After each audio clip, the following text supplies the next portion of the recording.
한국의 종교인 통계를 보면 아주 흥미로운 점이 있습니다.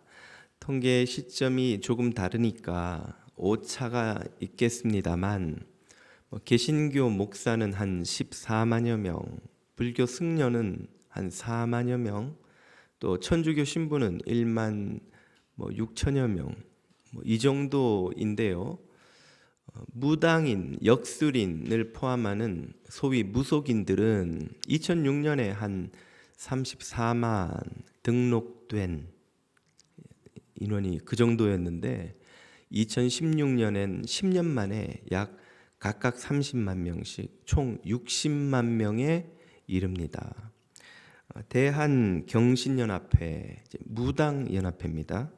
한국역술인협회, 여기는 역술인연합회입니다. 이 두 개 단체가 한국에서 가장 큰 대표하는 단체인데 여기에 등록된 무당 역술인이 약 60만, 등록되지 않은 무속인의 그 특성상 등록되지 않은 이들이 많기 때문에 다 포함하면 거의 100만에 이를 거라고 추산한답니다. 그렇게 치면 개신교 목사의 작게는 4배, 많게는 6배에 이릅니다. 게다가 그 수도 방금 통계에서 보신 것처럼 10년 만에 거의 2배 가까이 는 수치예요. 21세기는 과학의 시대가 아닙니까? 이 시대에 무속인이 이렇게 늘어난다는 건 도대체 뭘 의미하는 걸까요?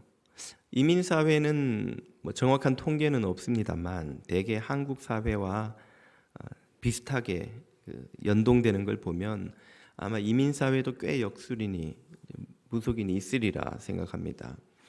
왜 사람들은 이 과학과 진보의 시대에도 여전히, 아니 오히려 더욱 이 무속인들에게 의지하려는 것일까요? 아마도 그 이유는 미래의 불안 때문이 아닐까 생각합니다. 아무리 과학이 발달해도, 아무리 풍요로워져도 사람들이 여전히 미래에 대한 불안, 염려, 근심, 두려움은 딱히 어디서 해결할 방법이 없다는 것이죠. 그 불안을 이 무속인들에게 미래를 물어봄으로써 해결받으려는 것이 아닌가 생각합니다. 우리 모두는 그런 불안을 안고 살죠. 건강이 상하면 어떻게 하나, 직장에서 실직하면, 사업이 부도나면 어떡하나, 자녀가 잘 안 되면 어떡하나, 가정에 문제가 생기면 또 어떡하나, 이런 불안, 염려, 근심을 떠안고 살아가고 해결할 방법이 없습니다. 불안과 염려를 우리는 언제까지 떠안고 살아야 하는 것일까요? 우리의 미래는 과연 어떻게 되는 것일까요? 우리 미래에 뭔가 잘못되면 또 어떻게 되는 것일까요? 오늘 본문에서 우리는 그 답을 듣습니다. 지난주 읽은 본문에 뒤이어지는 본문 내용입니다. 베다니에서 예수님이 한 집에 초대받아 식사하는 중에 마리아가 향유를 그 발에 붓고 머리로 닦는 사건을 지난주에 살펴보았죠. 바로 그 다음 날 예수님께서 예루살렘에 입성하십니다. 나귀를 타고 입성하시는 예수님을 유월절을 맞아 예루살렘에 몰려든 순례객들이 나와서 열광적으로 환영합니다. 호산나, 찬송하리로다. 주의 이름으로 오시는 이여. 호산나는 주여 우리를 구원하소서 하는 뜻의 찬송의 탄성입니다. 우리를 구해 주옵소서, 구해 주옵소서 이러는 거예요. 도대체 어디로부터 구해 달라는 것인가? 예수님을 둘러싼 많은 이들이 나름대로 가지고 있는 바람과 계획이 여기서 드러납니다. 첫 번째 예수님을 둘러싼 무리는 바로 순례객들이지요. 유월절을 맞아 예루살렘에 유대 전역에서 몰려든 순례객들이 모였다가 예수님을 환영하러 온 것입니다. 그들의 계획은 예수님을 메시아로 확신하고 예수님을 앞세워 로마 정부를 몰아내고 그 유대 사회의 자유와 해방을 가져오는 것이죠. 번영을 회복하는 것입니다. 그들이 예수님을 메시아로 확신한 이유는 주님이 바로 예루살렘에서 1시간도 안 걸리는 동네 베다니에서 나사로를 살리셨다는 이 놀라운 소식을 들었기 때문입니다. 이 소식을 들은 일부 사람들은 베다니에 직접 가서 마침 예수님이 베다니에 오셨다니 그 예수님도 보고 그가 살리셨다는 나사로도 만나보고 또 나사로의 장례식에 몰려들었던 베다니 사람들도 만나보았습니다. 그들에게 이야기를 들어보니까 나사로가 죽었다 살아난 건 팩트인 거예요. 부정할 수 없는 사실인 거예요.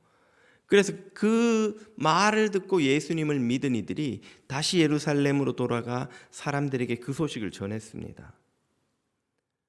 예루살렘에 몰려들었던 순례객 사이에서는 이런 일을 행하시는 분이라면 우리가 기다리고 있었던 메시아임에 틀림없다는 기대와 믿음이 생긴 것이죠.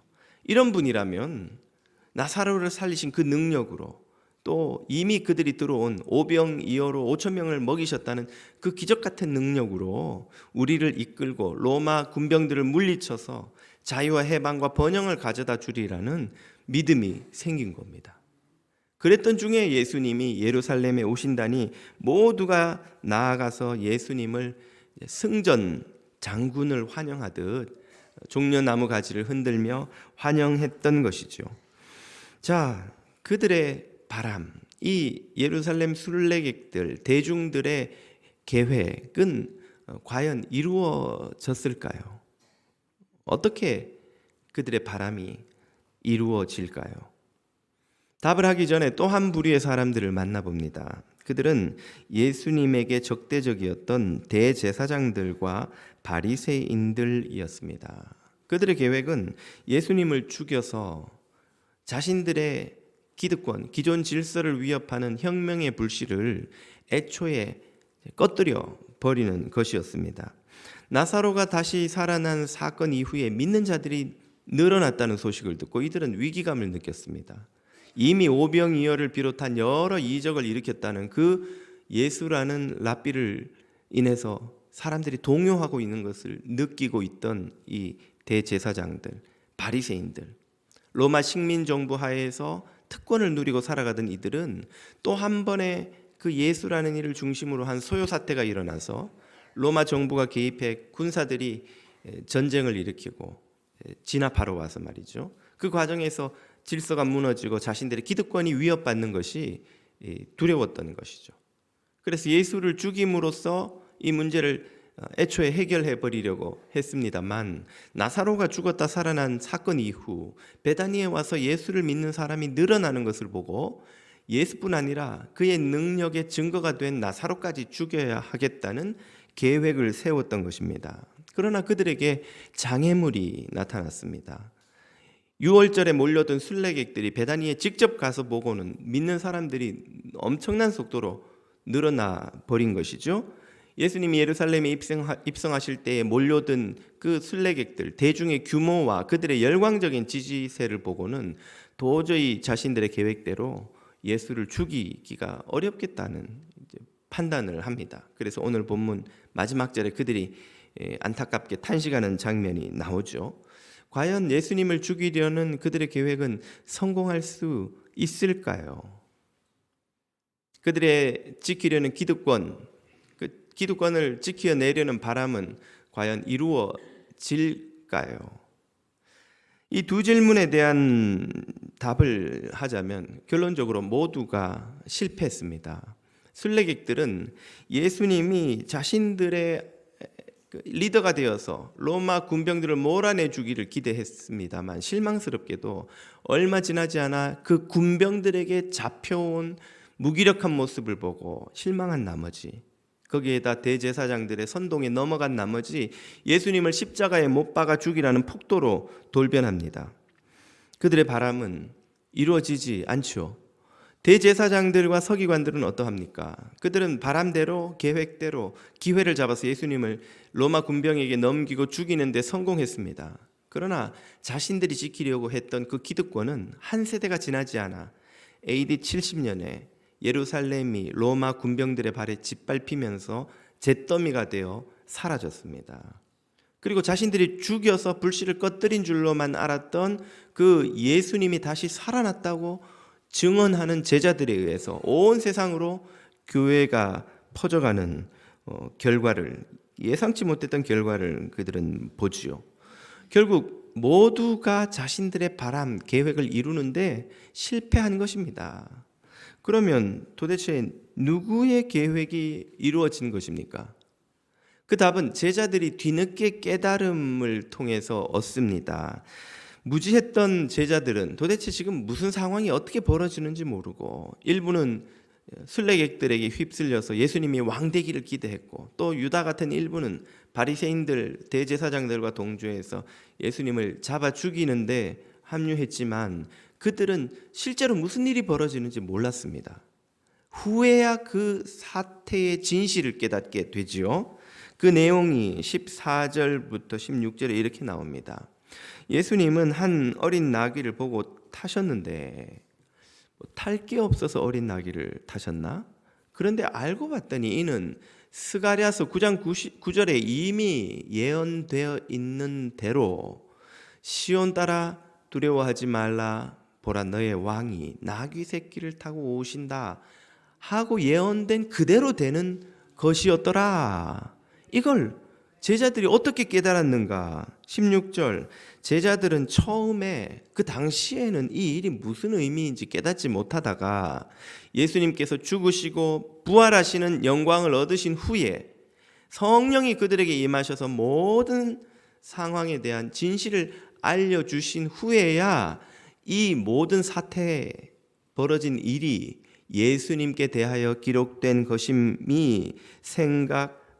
것임과 사람들이 왜 예수님에게 호산나 하며 환호했는지, 또 그들이 왜 돌변해서 예수님을 못 박아 죽이라고 했는지, 그 사람들이 예수님께 이같이 한 모든 게 예언서에 기록된 대로 된 것임을 그들이 깨달았더라, 이 말이에요. 깨달았더라. 예수님께서 나귀를 타심도, 순례자들이 열광함도, 그들이 돌변해서 예수님을 못 박아 죽이라고 한 것도 우연이 아니고, 그 전에 예수님이 나사로를 살리신 사건도 우연히 벌어진 일이 아니고, 모든 일이 치밀한 계획하에 서로가 마치 톱니바퀴가 맞물려 들어가듯이 사건이 차례차례 일어나면서 하나의 목적을 향해 달려가고 있었던 것임을 제자들이 뒤늦게 깨달았던 거예요. 그러면서 제자들은 예수님이 그동안 하셨던 이해할 수 없었던 행동의 의미까지 하나하나 다 이해하기 시작했습니다. 그 중에 하나가 예수님이 나사로가 병들어 죽어간다는 소식을 들었을 때 보이신 이해할 수 없는 행동이에요. 마리아와 마르다는 오빠가 죽어갈 때에 급히 사람을 예수님께 보내면서 예수님이 당장에 달려오실 줄로 알았습니다. 얼마나 친밀하고 특별한 관계를 나사로 패밀리와 예수님이 맺고 있었던 것인지. 그런데 예수님은 어떻게 행동하셨나요? 앞서 요한복음 11장으로 돌아가 보면 요단강 건너편 베다니, 한참 한 이틀 길에 떨어져 있는 거기에 머물고 계시던 예수님이 나사로가 병들었다 함을 들으셨습니다. 찾아오는 사람들에게 세례를 베풀고 가르치고 계셨던 예수님이 그러면 당장 멈추고 베다니로 올라가실 줄로 제자들은 모두 알았는데, 그 계시던 곳에 급하지도 않은 세례 주는 일을 하시면서 이틀을 더 머무신 거예요. 아니, 그 세례는 갔다 와서 하셔도 되잖아.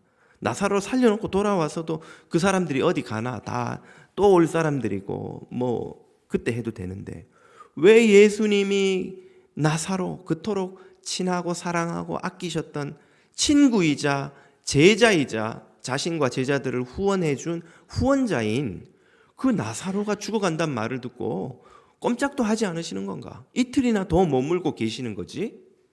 제자들은 어리둥절한 거예요. 그리고는 이틀 후에야 예수님이 움직이시며 하신다는 말씀이, 내가 거기 베다니에 있어서 나사로를 고치지 아니한 것을 너희를 위하여 기뻐하노니. 뭐? 왜 예수님이 나사로를 고치지 않은 걸 기뻐하시는 걸까? 그 이유는 너희로 믿게 하려 함이라. 예수님이 이틀 걸리는 길을 도착하셨을 때는 이미 나사로가 죽어서 무덤에 묻힌 지 나흘이나 지났습니다. 예수님이 병자를 고치는 것으로도 사람들에게 큰 영향을 끼쳤지만 죽은 지 나흘이 지나 썩어 냄새가 나기 시작하는 시체를 다시 일으켜 사람을 살리는 것을 본 적이 없는 사람들에게 그 일은 엄청난 충격이요, 예수님을 메시아로서 부정할 수 없는 증거가 되었던 것이죠. 그래서 나사로가 살아났을 때에 제자들은 모두 예수님에 대해 반신반의하던 제자들까지도 확신을 갖게 된 거예요. 예수님에 대해 소문만 듣고 있던 사람들이 모여서 예수님의 그 기적 사건을 듣고 예수님을 메시아로 믿게 된 것이죠.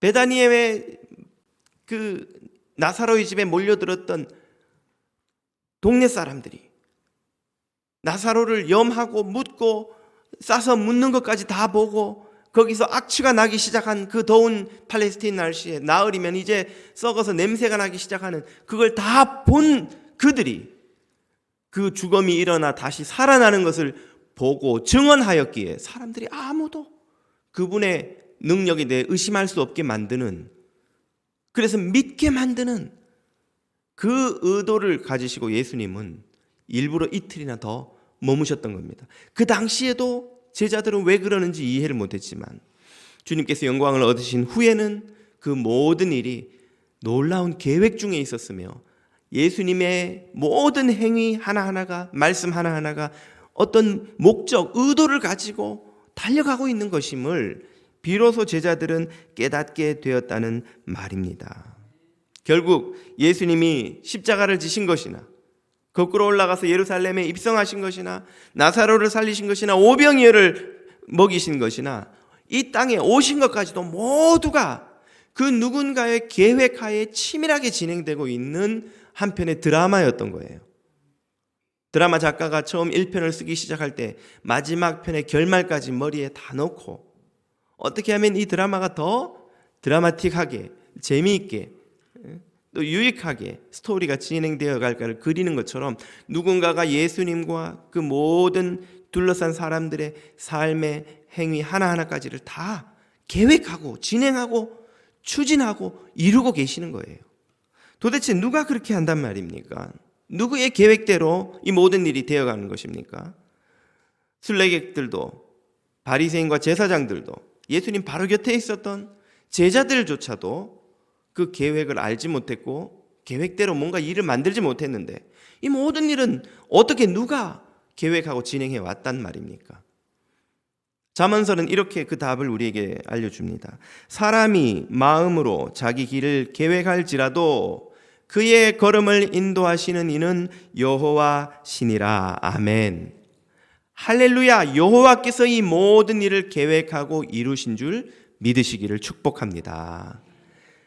사람들이 아무리 순례객들이 많이 모여도 아무리 바리새인 대제사장이 권력과 지혜를 가지고 있어도 제자들이 아무리 예수님 곁에서 많은 공헌을 하고 헌신을 하고 이것저것 기여를 했다 할지라도 그 누구의 계획대로도 일이 흘러가지 않았다는 거예요.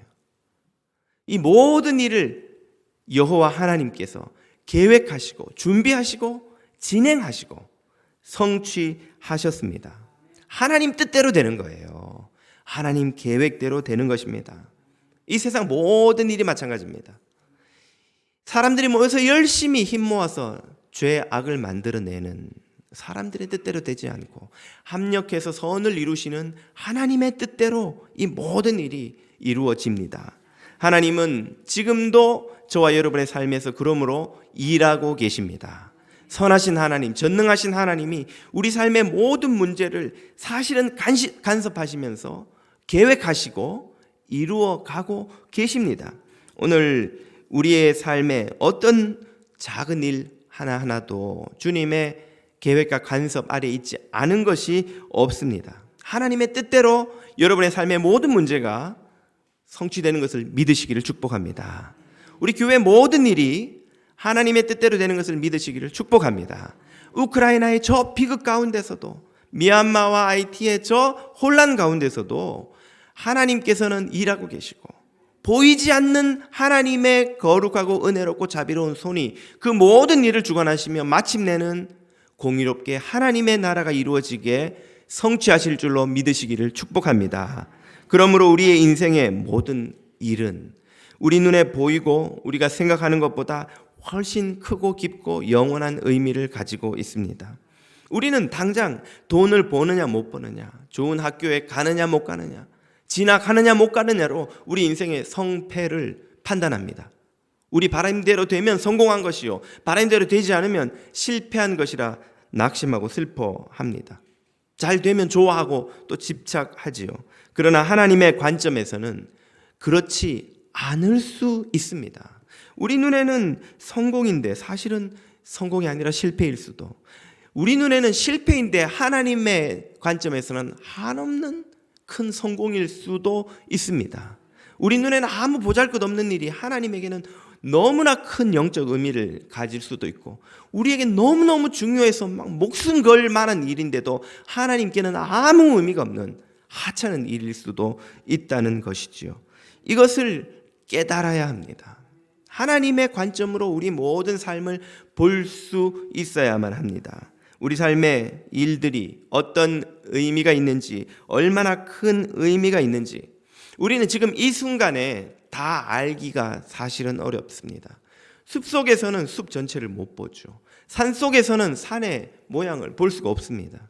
숲을 나와야 숲이 보이고 산에서 벗어나야 비로소 산의 모양이 보이듯이, 우리 인생의 자리를 벗어나지 않고는 우리 인생 전체를 조망하는 그 의미와 그 가치를 이해할 수 없는 것이죠. 제자들도 오늘 본문을 보면 나중에야 그 모든 일이 어떻게 진행되었는지 성령의 조명으로 깨달았죠.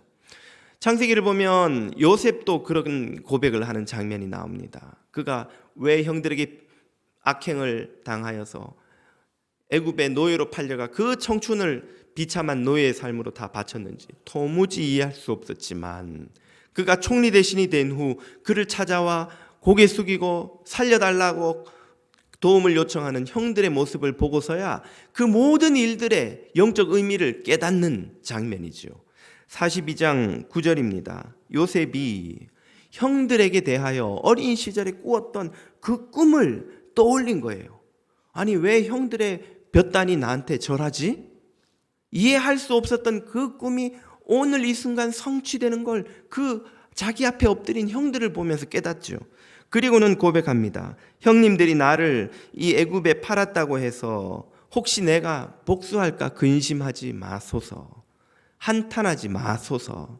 하나님이 우리 아버지의 집 야곱의 집에 모든 생명을 구원하시려고 나를 당신들보다 먼저 선발대로 보내셨나이다. 자신이 인생에 일어난 모든 사건들의 의미가 하나님의 뜻 안에 있었다는 걸 깨닫고 고백하고 그 앞에 겸손히 순종하는 요셉의 모습입니다. 우리가 이렇게 우리 인생의 의미를 지금 당장 깨닫지는 못하지만 우리에게 소망이 있는 것은 반드시 그 모든 의미를 깨달을 날이 오리라는 약속이 있기 때문입니다. 이런 약속을 사도 바울은 이렇게 설명해 줍니다. 우리가 지금은 거울로 보는 것 같이 희미하나 당시 거울은 오늘 우리가 보는 이런 거울이 아니고 청동을 닦아서 만든 뿌연 거울이에요. 그래서 얼굴이 희미하게 보입니다. 그러나 그때가 올 것인데 얼굴과 얼굴을 대하여 보는 것처럼 명료하게 알 수 있는 때가 올 것이고, 지금은 내가 이 모든 일이 왜 하나님이 이렇게 일하시는지, 왜 하나님이 저 우크라이나의 비극을 허락하시는지, 왜 하나님이 우리 인생에 원치 않는 문제와 재앙과 실패와 아픈 가시를 허락하시는지 겨우 부분적으로는 이해하나, 그러나 그때가 오면 주께서 지금 나를 완전히 다 알고 계시는 것처럼 나도 주님처럼 온전히 알게 되리라. 아멘. 이 소망이 있기 때문에 우리는 지금 다 알지 못하지만 주님을 의지할 수가 있습니다. 그러므로 이런 소망을 가진 이들이 지금 당장 할 수 있는 것은 무엇입니까? 우리가 다 이해하지 못해도 일하고 계시는 선하신 하나님을 신뢰하고 순종하는 것입니다. 그래서 14살짜리 소녀도 알고 있었던 이 믿음의 고백을 한번 들어보십시오. 마리아가 자신에게 수태고지를 하는 천사의 말을 듣고, 아니 남자를 모르는 내가 어떻게 아이를 가진단 말인가, 이해할 수는 없지만 주님의 여종이오니, 주님이 하시겠다고 하니 주님의 말씀대로 내게 이루어지이다 고백했던 것이죠. 다 이해할 수는 없어도 하나님을 신뢰할 수 있습니다. 그래서 예수님은 어머니 마리아가 했던 것처럼 이렇게 기도하라고 제자들에게 가르치셨죠. 산상설교에서 오늘도 우리가 했던 기도입니다. 그러므로 너희는 이렇게 기도하라. 뜻이, 하나님의 뜻이 하늘에서 이루어진 것 같이 이 땅에서도 우리의 뜻, 사람의 뜻, 권력자의 뜻, 대중의 뜻이 아니라 하나님의 뜻이 이루어지이다. 아멘. 다 이해하지는 못해도 하나님께서 당신의 뜻을 이루신다는 걸 믿고 신뢰할 수 있다는 말입니다. 제자들에게도 그렇게 기도하라고 가르치셨죠. 그리고 당신도 그렇게 기도하셨습니다. 겟세마네 동산에서 기도하여 이르시되 나의 원대로 마옵시고 아버지의 원대로 하옵소서 하시고, 이렇게 하나님을 신뢰하고 하나님의 뜻이 이루어지기를 기도하는 이들은 조금씩이나마 점점 하나님의 일하심을 발견할 수 있습니다. 시편에서 이런 기도가 나옵니다. 나는 주의 종이오니 나를 깨닫게 하셔서 지금 이 역사 속에서 일하시는 주님의 증거들을 보고 알게 하옵소서. 믿음의 눈이 없이 보면 비극만 남아요. 희생자들만 남아요. 불의만 남아요. 온갖 재앙만 눈에 보입니다. 그러나 믿음의 눈으로 바라보면 하나님의 뜻이 이루어지리라는 믿음의 기도를 드리며 바라보면 그 재앙 속에서 희망을 주시는 하나님, 그 불의 속에서 공의를 이루어 가시는 하나님, 그 슬픔 속에서 영원한 소망과 기쁨을 예비하신 하나님의 역사를 볼 수 있게 된다는 말입니다. 우리 눈에 보인다는 거예요. 보인다는 거예요. 다들 절망하고 포기하고 낙심하고 안 된다고 하는데 그 속에서 희망과 소망을 보고 미래를 보고 하나님을 볼 수 있다는 거예요. 어떤 유명한 구약학자로 여기 일하시는 그 교수님 간증을 얼마 전에 영상으로 제가 들었습니다. 초등학교 1학년 때 엄마 손을 잡고 길을 건너는데 아이들이 얼마나 저기 합니까? 그러니까 엄마 손을 딱 뿌리시고는 타타타닥 혼자 뛰어가 버린 거예요. 그랬더니 달려오던 버스와 전차 사이에 끼어가지고 오른쪽 다리를 그만 절단하였습니다. 다리에 의족을 끼우고 재활훈련을 하고 겨우 이렇게 걷게 되니까 엄마가 막 그 일로 견디지를 못하는 거예요. 내가 네 손을 잡고 있었어야 되는데 나 때문에 네가 평생 이렇게 살게 됐구나. 엄마가 너무 낙심이 되니까 교회는 다녔는데 교인들이 와서 신방하면 막 위로를 받았다가 가고 나면 그만 낙심이 돼서 엄마가 입에 달고 사는 말이 나랑 같이 죽자. 미안, 나 때문에 네가 이렇게 됐다. 나랑 같이 죽자. 근데 그 어린 소년이 엄마한테 그랬다는 거예요. 엄마, 내가 수영장만 안 가면 되고 긴 바지 입으면 되는데 왜 죽어? 내가 죽을 수도 있는데 하나님이 안 죽게 살려주셔서 다리 하나만 잃고는 멀쩡하게 지켜주셨잖아. 왜 죽어? 얼마나 죽어? 난 안 죽어. 그랬다는 거예요. 자기가 생각을 해보니까 수영장만 안 가면 되는데 내가 왜 죽어? 긴 바지 입으면 사람들이 모르는데 내가 왜 죽어? 하나님이 날 살려주시는데 내가 왜 이 귀한 생명을 버려? 그렇게 생각했다는 거예요. 그리고는 자기가 사람들에게 자기처럼 고통당하는 사람들을 위로하고 도와주는 그런 사람이 되리라 하나님 앞에 기도하고 간구하였더니 하나님이 자기를 구약학 교수로 만드셔서 많은 사람들에게 말씀을 가르치고 섬기는 사람으로 써주셨다는 거예요. 믿음의 눈이 없으면 절망이요. 이 어린 나이에 다리 하나 없는 장애인이 돼서 어떻게 살아가겠나. 믿음의 눈으로 보면 아니 하나님이 나에게 죽을 생명을 살려주셨는데 버스에 치여 죽을 뻔한 걸 다리 하나만 희생하고 살려주셨는데 왜 내가 이 귀한 생명을 버리고 하나님이 주실 사명과 복을 차버린단 말인가. 믿음의 눈으로 보면 살아계신 하나님이 여전히 일하고 계시는 것이 보임을 믿으시기를 축복합니다. 이 믿음을 가지고 하나님을 신뢰하며 하나님 앞에 기도하는 이들은 그러므로 하나님의 살아계심을 발견하고 그 하나님 앞에 겸손해지는 거예요. 오만하게 자기의 계획, 자기의 바람, 자기의 주장, 자기의 능력이 인생을 책임지지 못한다는 걸 겸손히 인정하고 주님 앞에 신중하고 주님 앞에 신실하게 살아갑니다. 그래서 야고보 장로는 그의 서신에서 이렇게 권면합니다. 들으라, 너희 중에 말하기를 오늘이나 내일이나 우리가 어떤 도시에 가서 거기서 1년을 머물며 장사하여 이익을 보리라 하는 자들아. 이 말은 1년의 미래를 자신이 책임질 수 있다고 믿는 사람들은 이 말이에요. 14절, 내일 일을 너희가 알지 못하는도다. 너희 생명이 무엇이냐? 너희는 잠깐 보이다가 없어지는 안개니라. 하루아침에도 안개는 해가 뜨면 사라져버리는데 주께서 어리석은 부자의 비유를 들려주시면서 말씀하시기를 어리석은 자야, 오늘 밤에 내가 네 생명을 거두면 네가 모아둔 것이 누구의 것이 되겠느냐 하신 것처럼 하룻밤에도 주님은 우리를 데려가실 수가 있어요. 아무도 우리 생명 누구도 자신의 생명도 미래도 장담할 수 없다는 말이죠.